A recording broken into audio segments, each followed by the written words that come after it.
Ya, ketemu lagi nih cuy. Seperti yang kalian tahu, adanya gua di sini buat nepatin janji gua dengan ngebuat part 4-nya dari manga yang berjudul Jimoto no Ijimeko. Sebelum gua lanjut, gua mau disclaimer dulu nih cuy. Dikarenakan nih manga belum ada translate dalam bahasa Indonesia, terpaksa gua Indonesiain sendiri. Karena 2 kali kerja ya kan, gua harap kalian bisa tekan like sama subscribe-nya gitu cuy, biar gua semakin semangat bikin videonya. Lanjut. Kemarin terakhir ya kan nampilin Shigure yang mergokin Kotaro kencan sama Sumika. Dan Shigure ngabarin 2 temennya yang lain dan minta penjelasan gitu dari mereka kalau semua ini gak nyata gitu cuy. Di sini akhirnya juga kelihatan shock banget gitu, sampai-sampai dia ngomong kalau Sumika udah ngerebut Kotaro dari mereka bertiga. Akan tapi karena yang bersifat tenang coba ngejelasin kalau itu gak mungkin terjadi. Sebagai teman setianya Sumika, Kane tahu bahwa Sumika ini gak mungkin mengkhianati teman-temannya cuy tanpa alasan yang jelas. Dan ngejelasin kalau Sumika itu orang yang gampang minder gitu cuy. Serta pernah gitu Sumika ditanya sama Kanae apakah dia itu menyukai seseorang, dan Sumika menjawab kalau dia menyukai seseorang itu akan mengganggu orang yang ia sukai nantinya cuy. Yang ngebuat Akira dan Shigure ini merasa sedikit lega atas penjelasan dari Kanae barusan. Dan mereka bertanya kenapa Sumika minder, padahal kan bisa dilihat sendiri gitu kalau Sumika itu kelihatan lucu dan bisa dibilang cantik gitu cuy. Lalu dijelasin sama Kanae kalau dulunya Sumika ini pernah ngalamin kejadian yang gak mengenakan di waktu SMP. Saat berbincang secara gak sengaja itu ada orang yang kelihatan seperti remaja nakal gitu cuy. Mereka memanggil Sumika dengan sebutan Toroko. Ya setahu gua Toroko itu sebutan buat nggambarin sifat seseorang yang ceroboh cuy. Secara tiba-tiba Kane memanggil pemuda tersebut cuy dan mengajak berbicara gitu mengenai Sumika. Kenapa kok bisa dipanggil Toroko? Saat mereka sepakat buat berbincang di kafe yang sama dengan Sumika, di sisi lain Sumika ingin ke kamar mandi gitu cuy, dan gak sengaja melihat 3 temennya ini berbincang sama orang yang pernah membuli Sumika di waktu SMP cuy. Sumika merasa bingung dan mencoba gitu mendengarkan perbincangan mereka, yang ternyata mereka ini sedang ngobrolin aib Sumika di waktu SMP. Serta melihat Kanae dan teman-temannya ini menertawakan cerita dari teman yang ngebully Sumika, ngebuat Sumika ini kaget cuy, dan merasa kalau cuma Sumika gitu yang menganggap mereka semua adalah teman. Kotaro yang merasa Sumika ini terlalu lama ya kan mencoba buat mencari Sumika, dan saat ketemu Sumika ini nangis cuy. Kotaro yang kaget ngelihat kalau temen ceweknya ini sedang menertawakan Sumika cuy, dan Kotaro nggak akan ngemaafin mereka begitu aja gitu. Ternyata mereka itu punya sifat yang buruk. Sekejap setelah itu ya kan, Kotaro sadar ada yang aneh sama tertawanya mereka bertiga. Dan bener aja gitu cuy, si Kanae, Shigure, dan Akira bener-bener gak suka sama orang-orang yang ngebully Sumika ini cuy. Serta membungkam sombongan mereka yang membuat mereka ini merasa dipandang seperti orang yang gak ada harganya cuy. Gimana enggak coba, ada si Kanae yang keluarganya kaya banget, ada si Akira yang dia ini juara gulat gitu cuy, dan ada Shigure juga yang dia itu streamer terkenal. Di sini Kanae bener-bener marah dan bilang kalau mereka ini gak pantas gitu cuy buat ngolok-ngolok Sumika. Dan jika mereka masih berani untuk ngolok-ngolok Sumika, mereka bakalan selesai di tangan Kanae cuy. Setelah itu Kotaro dan Sumika muncul yang ngebuat 3 cewek ini panik cuy, dikarenakan takut gitu kalau Kotaro kecewa sama sikapnya yang tadi.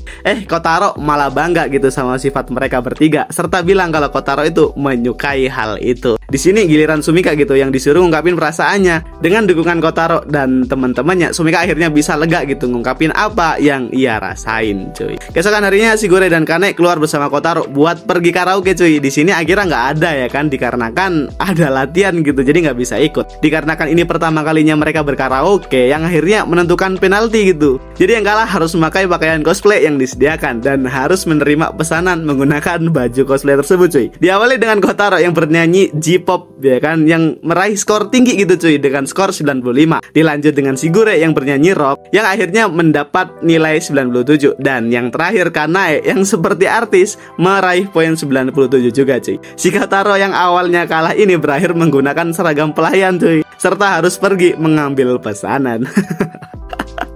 Kotaro yang malu ngebuat Kotaro ini serius cuy di babak selanjutnya dengan menyanyikan lagu favoritnya Kotaro, yaitu lagu dari Fumitan. Dan bener aja gitu, Kotaro mendapatkan poin 100. Kanae dan Shigure mendapatkan poin di bawahnya cuy, yang ngebuat mereka ini harus cosplay. Cuma di sini gua skip sedikit gitu cuy, dikarenakan ya lagi-lagi fan service-nya cuy.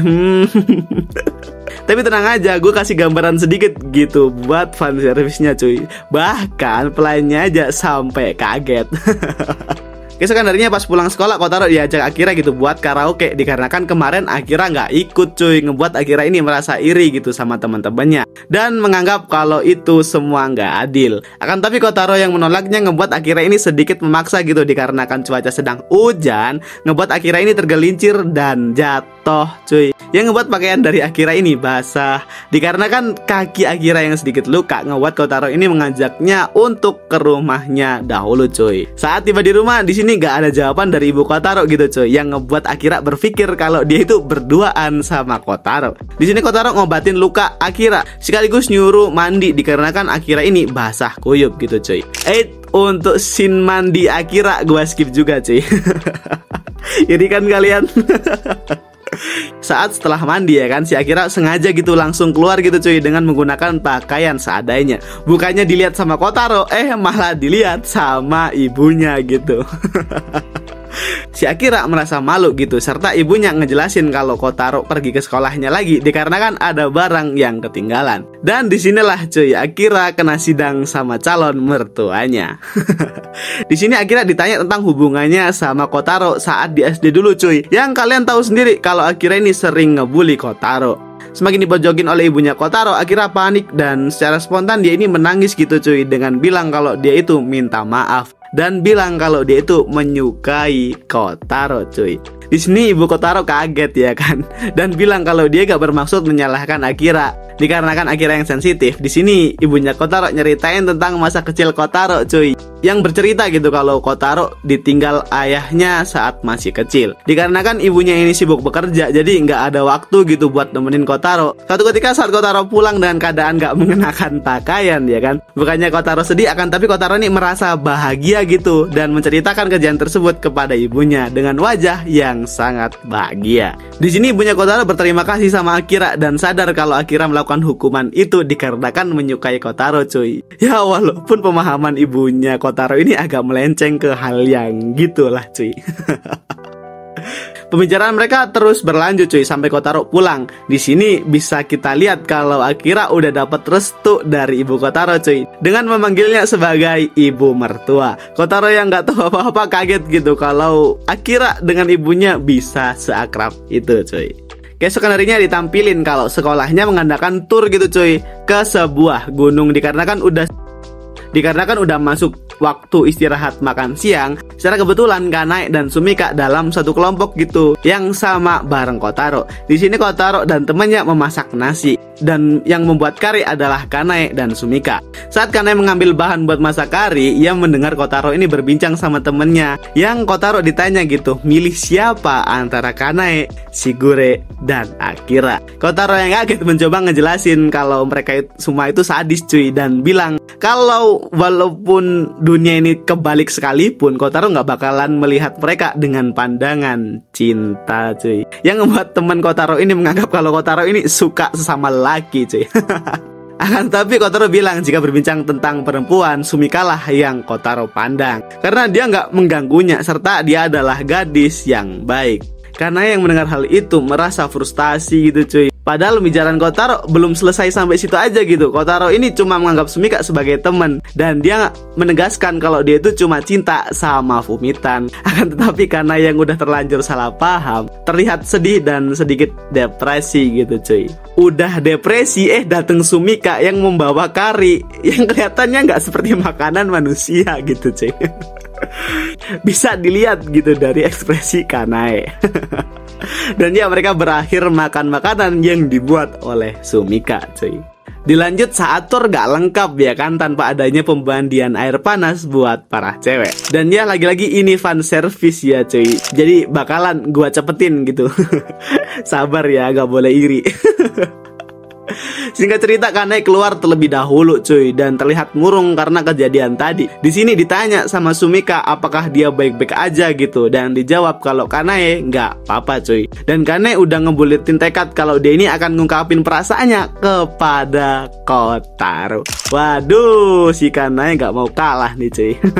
Keesokan harinya ditampilin gitu kalau mereka bakalan bermain ski. Semua baik-baik aja gitu, dan seperti biasa kalau mereka bakalan mengadakan kompetisi bermain ski gitu. Bedanya di sini Shigure nggak bisa ikut dan Sumika yang ikut dalam kompetisi tersebut. Dikarenakan peraturannya yang kalah harus menuruti yang menang. Di sini Kanae punya tekad gitu cuy buat menang. Walaupun dia ini takut akan kecepatan, tapi dia berusaha menghiraukan itu semua demi bisa melancarkan rencananya gitu untuk mengungkapkan perasaannya kepada Kotaro. Kotaro yang sadar mencoba menyuruh Kanae ini kalau lebih baik nggak ikut terlebih dahulu gitu cuy, dikarenakan di sini juga ada Sumika. Jadi kompetisi masih bisa dimulai tanpa adanya Kanae cuy. Karena yang mendengar hal itu merasa cemburu gitu, jadi karena kan Kotaro selalu nyebut Sumika dan Sumika terus gitu, yang menganggap kalau Kotaro ini lebih suka dada yang fresh daripada dada yang memuaskan cuy. Dan ya, kompetisi masih dilaksanakan dengan adanya Kanae juga cuy, memperlihatkan Kotaro dan Sumika yang bagus dalam bermain ski. Akan tapi Kanae yang masih memimpin dengan kecepatan yang sangat tinggi gitu cuy, yang membuat Akira ini kagum kalau Kanae ini ahli dalam segala hal. Padahal dibalik itu semua Kanae cuma terbujur kaku gitu karena takut cuy, yang hampir ngebuat Kanae ini menangis. Dan bener aja gitu, saat udah di finish bukannya berhenti, si Kanae malah tak terkendali dengan kecepatan yang sangat tinggi cuy. Dan ya, dikarenakan panik serta akan menabrak sebuah pohon, akhirnya Kanae berhenti mendadak. Ya, mengakibatkan Kanae ini hampir menabrak pohon lagi gitu di depannya cuy. Untungnya ya kan diselamatin sama Kotaro. Ya, mengakibatkan mereka ini keluar dari jalur lintasannya cuy, serta terjatuh gitu. Dan di sini Kanae bertanya kenapa Kotaro bisa menyelamatkannya. Dan Kotaro ngejelasin kalau dia itu tahu kalau Kanae nggak pandai bermain ski. Yang dibuktiin dari dulu kalau Kanae ini merasa panik dan ketakutan, pasti menengkapkan tangannya gitu cuy. Dan Kotaro sadar akan hal itu dari tadi. Dan Kotaro bilang, belajarlah jujur dan kau gak harus kelihatan keren di depan semua orang gitu. Di sini ditunjukin cuy dengan latar belakang Kanae yang dari keluarga ternama, ngebuat dia ini harus terlihat sempurna di depan semua orang cuy. Dengan mendengar perkataan dari Kotaro barusan, ngebuat Kanae ini perasaannya udah nggak bisa dibendung lagi, dan bilang kalau Kanae suka sama Kotaro cuy. Waduh. Di sini Kanae sedikit panik akan tapi dengan bodohnya Kotaro dia malah nggak ngeh. Dan ngehnya Kotaro kalau Kanae ini bilangnya ski cuy. Dengan gak ngehnya Kotaro ngebuat Kanae ini luka di kepalanya, ngeluarkan darah dan pingsan cuy. Jadi kenapa Kotaro gak bisa ngeh, dikarenakan di Jepang kata suki sama ski itu pengucapannya hampir sama. Jadi Kanae bilang suki ke Kotaro, cuma Kotaro ngehnya Kanae itu bilang ski cuy. Dan ya kurang lebih begitu. Jadi apakah perasaan Kanae bakalan tersampaikan ke Kotaro? Kita tunggu di video selanjutnya cuy. Ya, segitu dulu pembahasan gue mengenai hubungan Kotaro dan beberapa temennya. Dan ya, gue mau minta maaf jika gue ada salah pengertian dalam cerita tersebut cuy, dikarenakan gue nggak yang sepuh banget gitu dalam bahasa Inggris buat translatein manganya. Jadi gue ucapin terima kasih buat kalian yang masih stay di series ini tanpa adanya kalian ya kan. Series ini nggak mungkin sampai sejauh ini cuy. Jadi jangan lupa like jika kalian suka dan subscribe dong tentunya. So, gue Ramstaku. Thank you.